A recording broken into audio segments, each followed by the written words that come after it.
અત્રે ઉપસ્થિત સૌને જય સ્વામિનારાયણ.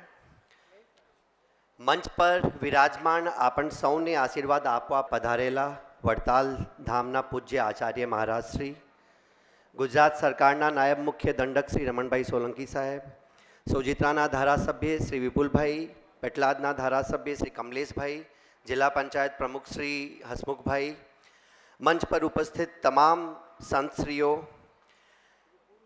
અને હર હંમેશ સેવાના કામ માટે આતુર અને મારા પરમ પ્રિય આદરણીય ગોકુલધામના પૂજ્ય સુખદેવ સ્વામીજી,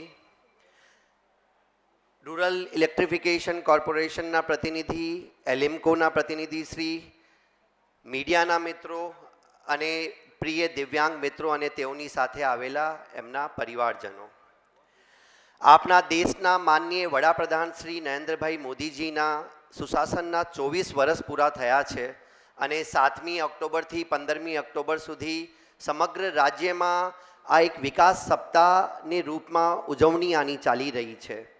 ત્યારે આપણે સૌ અહીં એક અનોખા સેવા કાર્ય માટે એકત્ર થયા છીએ, દિવ્યાંગ સેવા અને સહાય ઉપકરણ વિતરણ સમારંભ માટે. આજે આરઈસી અને એલિમ્કો તરફથી 628 દિવ્યાંગ મિત્રો માટે વ્હીલચેર, ટ્રાઈસાઇકલ, હિયરિંગ એડ, વોકર અને સ્માર્ટફોન જેવા સહાયક ઉપકરણો આપવામાં આવી રહ્યા છે. આ ઉપકરણો તેઓના જીવનમાં નવી આશા, આત્મવિશ્વાસ અને સ્વાવલંબનનો પ્રકાશ લાવશે.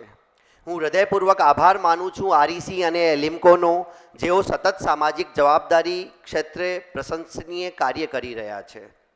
અને ખાસ આભાર ગોકુલધામ પરિવારનો, જેમણે એક શબ્દ પણ કહ્યા વિના પોતાના દ્વાર આ સેવા કાર્ય માટે ખોલી નાખ્યા.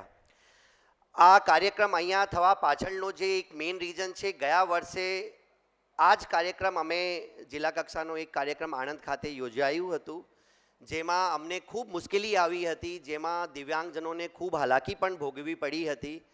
તો ત્યારે જ મેં નક્કી કર્યું હતું કે નેક્સ્ટ યર જ્યારે આ કાર્યક્રમ મોટા પાયે આપણે યોજવામાં આપણે નક્કી કરીશું, ત્યારે ગોકુલધામ અને પૂજ્ય સુખદેવ સ્વામીજી જોડે વાત કરીશું અને ત્યાં આ કાર્યક્રમ યોજવાનું ત્યારે જ આ નક્કી કર્યું હતું. તો હું ગોકુલધામ પરિવારને, પૂજ્ય સુખદેવજી સ્વામીને ખૂબ ખૂબ આભાર માનું છું. આટલી સુંદર વ્યવસ્થા સાથે આ કાર્યક્રમની ઉજવણી ફક્ત અને ફક્ત ગોકુલધામમાં જ શક્ય છે અને એના માટે હું આણંદ જિલ્લા વહીવટીતંત્ર વતી ખૂબ ખૂબ ખૂબ આભાર માનું છું. આવો આ વિકાસ સપ્તાહના અવસરે આપણે સૌ મળીને સંકલ્પ લઈએ કે દરેક જરૂરિયાતમંદ સુધી સેવા, સહકાર અને સંવેદના પહોંચાડીશું. એ જ સાચો વિકાસ છે અને એ જ સાચી ઉપાસના છે. જય સ્વામિનારાયણ. અસ્તુ. ભારત માતા કી જય.